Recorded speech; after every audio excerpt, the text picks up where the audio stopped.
Magandang umaga, kapamilya. Ako po si Father J-Boy at tayo na po at magkapet pandasal. Pakiramdam mo ba may kulang sa iyong buhay? Meron pa akong kwento. May isang mangangalakal na may 3 anak. Nais na niyang mag-retire, kaya pinatawag niya sila. Sabi niya, hindi ko hahatiin ang aking mga ari-arian, kundi ibibigay ko ang buo kong hanap buhay sa pinakamagaling na mangangalakal sa inyo. Iisa lamang ang pagsubok. Bibigyan ko kayo ng 500 piso. Pupunuin sa mabibili ninyo sa halagang yan ang isang walang lamang kwarto. Agad-agad bumili ang panganay ng isang malaking kahoy.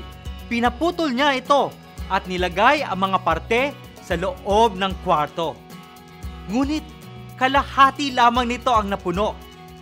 Pumunta naman ang pangalawa sa isang bukid. Binili niya ang mga dayami sa mga magsasaka at inilagay niya ito sa kwarto. Napuno ng mga dayami, siyempre, ang kwarto. Ngunit pumunta naman ang bunso sa isang maliit na tindahan. Sa halagang 20 pesos, bumili siya ng isang kandila. Tinawag niya ang kanyang ama sa kwarto at sabay na sinindihan ang kandila. Napuno ang kwarto ng liwanag. Walang sulok ang hindi nahaplusan ng liwanag. Kaya napunta sa kanya ang buong ari-arian. Mga kapamilya, ipagdasal nating mapuno ang ating buhay ng liwanag ng Diyos upang maliwanagan din natin ang buhay ng iba. Magandang umaga po.